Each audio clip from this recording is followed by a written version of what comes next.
Breakfast with Spaniels with Dr. Judy Morgan.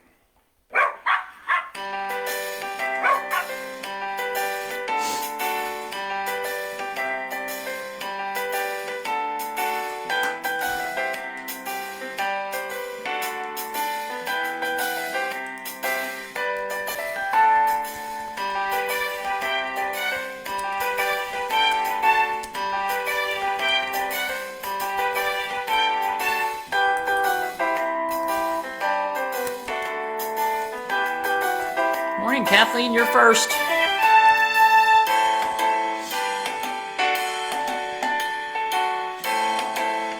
Morning, Julia. I'm almost early today. Well, almost on time? I don't know. Hey, Patty.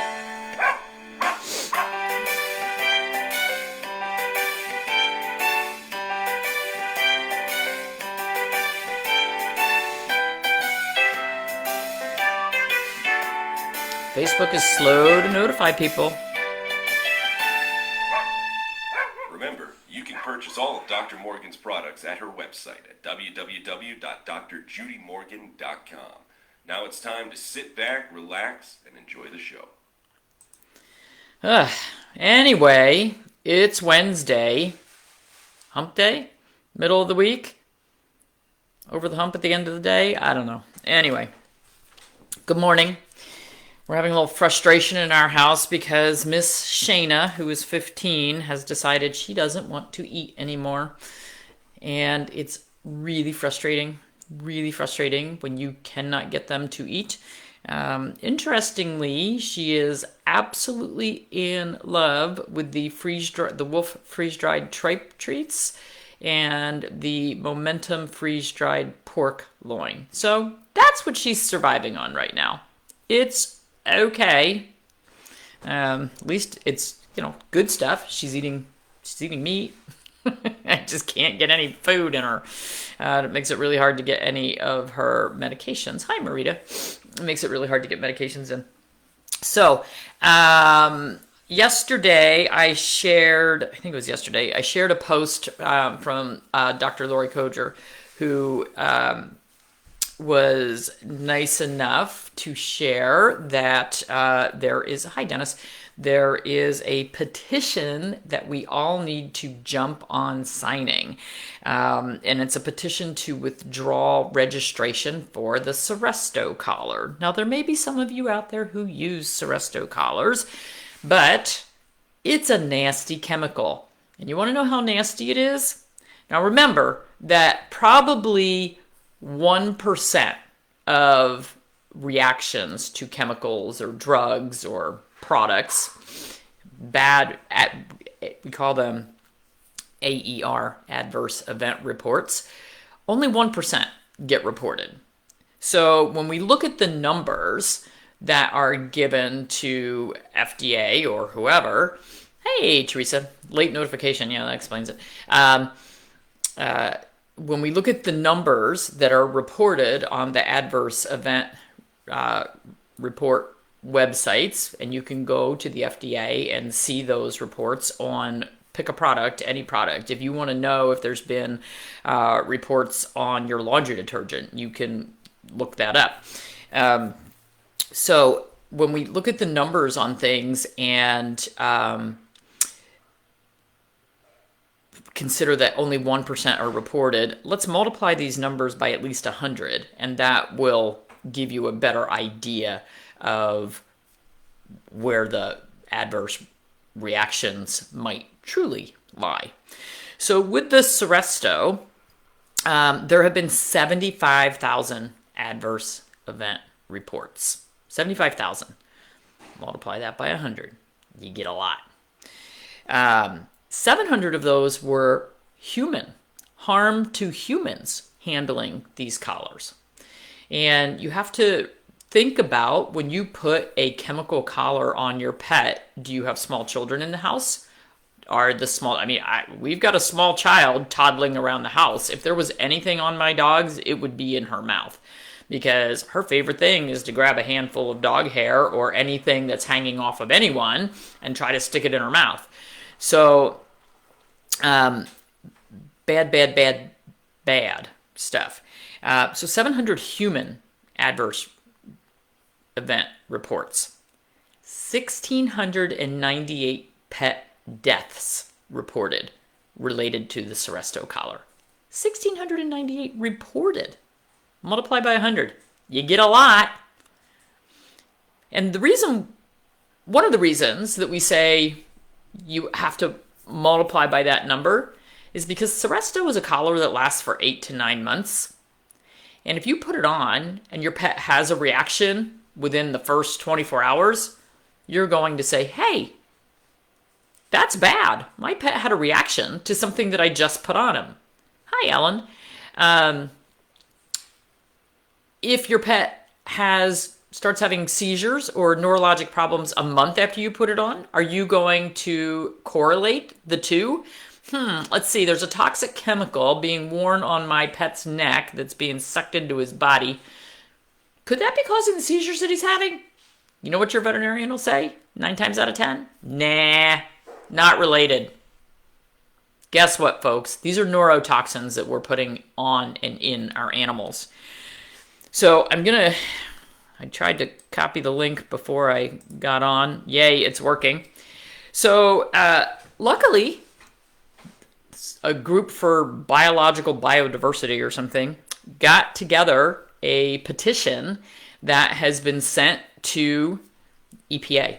And they are looking for EPA to withdraw the registration for Seresto. Because of all the chemicals that are in it, it has to be approved by the EPA because of the pesticides.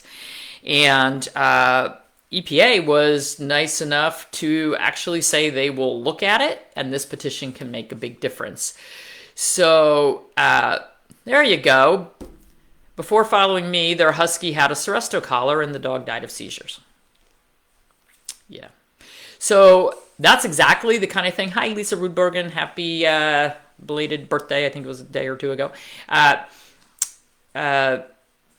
Anybody who has had a Seresto collar on their pet and has had any kind of reaction, please go in and comment on that petition. Comments are only open. I posted the link. Comments are only open until September 10th, and we need to get as many comments on there as possible. Because guess what?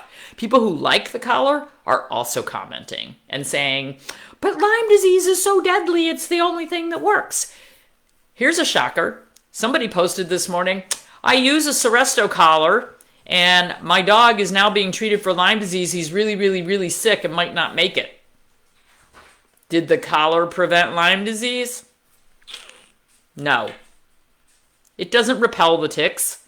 They still attach. They still crawl all over the animals. No, they don't repel. So, I really, really, really beg all of you. As a matter of fact, I have it up on my computer right now, and I'm going to go in and make my comments on there as a veterinarian. I think that maybe that will hold a little bit of weight. Of course, there will be other veterinarians who go in and say, oh no, we couldn't survive without this, blah, blah, blah, Lyme disease, tick-borne disease. Yeah, tick-borne diseases are a problem. Used one years ago and your house became flea infested. Well, that worked well, didn't it? Listen, fleas and ticks are getting resistant, more and more and more resistant to all the chemicals that we're using. And the chemicals are making our pets sicker and sicker and sicker. And I think are also making us sicker and sicker. Studies coming out of Europe showing that fipronil, which is what's in Frontline and a lot of other topical products, is in their rivers. And they think that a lot of it is coming from products that are being placed on dogs and cats. Now, this stuff gets in our rivers. First of all, a lot of it is toxic to fish and other wildlife. We're changing our environment. Go get your urine tested for glyphosate. Guess what? It's there. It's in our pet's urine. It's in our bloodstream. We're storing up all these chemicals, and we need to find other ways to repel and prevent flea and tick infestation. And there are Wondercide's fine. I mean, it's a nice natural option. On my website, I've got a great blog on flea and tick prevention. I'll see if I can grab that real quick and put it in there. I haven't seen sweat yet this morning. Oh, it grabbed the wrong one. Well, I'll post that again too. That is the... Oh, poo. Come on, computer. I'm trying to do multiple screens at once, and that doesn't work so well for me. There we go. There's natural ways to do things. Does a comment need to be personal experience or just opinions? It doesn't have to be a personal experience. You can put your opinion in there, but I would back it up with something like, I have seen, social media posts of animals having seizures, or have a lot of pets will get burns around their neck. They'll get chemical burns. They'll lose their hair. All kinds of things can happen with these. Probably there's a "Did Seresto harm my dog?" Social media group somewhere. Just put it in your search on Facebook. It'll probably come back. The adverse reaction reports say, it's going to be on FDA. There's also one for vaccine adverse reactions. It's called VAERS, Vaccine Adverse Event Reporting Site. And that's for any vaccines as well. And that's a little scary when you look at those. So I posted my blog on flea and tick prevention. I understand that there are some areas of the country where the ticks are worse than other areas. The ticks are pretty well populated in the wooded areas down here, but our fields are pretty good. When we lived in New Jersey and had a house in Ocean City, we could not let our dogs anywhere near the marsh grass. It was tick haven. If they stuck their face in the marsh grass, they would come out with 60 ticks on their face. There are certain areas where you just need to keep your pets away from and keep yourselves away from them. I got a little bit crazy on a Facebook site yesterday or the day before. It's pet owners with 3 to 10 pound dogs. Most of them have like 4 or 5 pound dogs, and they are using Simparica Trio, Bravecto, NexGard, recommending it to all their friends. Bad. There you go. Facebook group.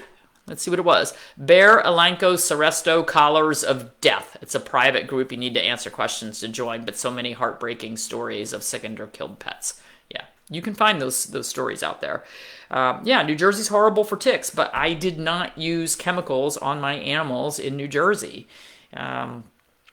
First of all, the healthier your animals are, VAERS is flooded with reports right now, but seems they're not even taking seriously. None of it's taking seriously. That's the problem.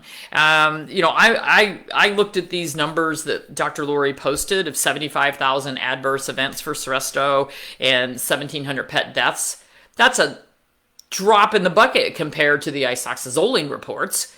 Look at the survey that we did, and you can go in and see the number of reports. I mean, we're talking hundreds of thousands of reports. Where's the petition for that? And when are we going to get that crap removed? The best thing we can do at this point is try to educate people. But people get really mad at me. One woman said, well, my veterinarian told me it was safe, and I would never listen to anybody on Facebook if my veterinarian tells me it's fine. My response was, I am a veterinarian, and I'm telling you it is not fine. Not fine. And she went, oh, okay. Well, you can say that. I'm like, yeah, I can say that. So, hi, Shani. Interesting, Jane Lister. It hid your comment. I'll see if I can unhide it. There we go. Yeah, they don't like it when you say collars of death and things dying. They get upset with that. That's the stuff that lands you in Facebook jail, Jane. Your baby had a bad reaction to the topical stuff. Never again. So, Jean, I posted in the feed my blog on natural treatment for fleas and ticks. Jane Lister has helped a lot. Okay, I got to go feed donkeys and do consults, and I'm working on book chapters and blogs and a presentation I have to do in September that I totally forgot about. So all kinds of stuff going on. Okay. Mosquito protection suggestions: use the essential oil sprays, the flea and tick essential oil sprays, like the Kin and Kind or the one from Project Suds. Those repel mosquitoes incredibly well. That's what we use on us whenever we sit on the back deck. Kin and Kind bottle's sitting right there. I'll probably switch over to Project Suds when that runs out, but I got a bunch of that right now. So, okay, why is it so easy to put deadly products on our pets? I don't know. It's just, you know what? One person posted that they live in a high-tech area and they want to know what to use and only wanted to hear from people who live in high-tech areas. And it had to be something easy because they just couldn't be bothered with, you know, applying something every day or blah, blah, blah. Really? Can't be bothered. Well, it's going to be a big bother when your dog is seizing in the emergency room. It's going to be a big bother. All right, everybody have a wonderful day. I got lots to do. Welcome to well, Breakfast and Steak. you're getting welcomed again, you know. I can't change out the music halfway through.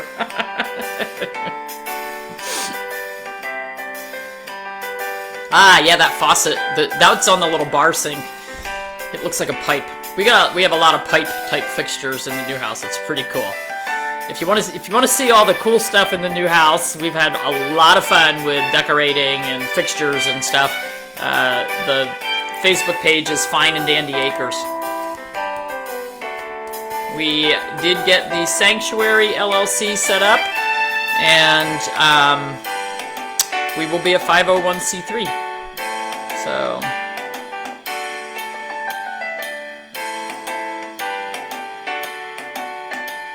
Yeah, if you don't like the smell of cedar side, I mean, you have to like cedar to use that. Switch to something else. We've got lemongrass or peppermint or lavender, a lot of other things.